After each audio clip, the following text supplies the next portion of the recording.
ஏன் இந்த வேதனை என்று கலங்கின நாட்களில் கிருபையே தாங்கிற்றே என் இயேசுவே.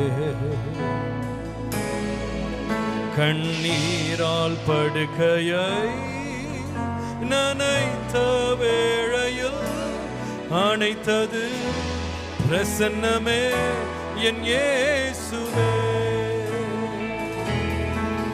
கண்ணீரால் படுக்கையை நனைத்த வேளையில் அணைத்தது உன் பிரசன்னமே என் இயேசுவே. விசுவாசத்தோடு கரங்களை உயர்த்தி நன்றி செலுத்துவே,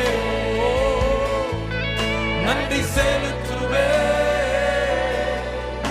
இது உம்மால் ஆயிற்று, இது அதிசயமானது. நன்றி செலுத்து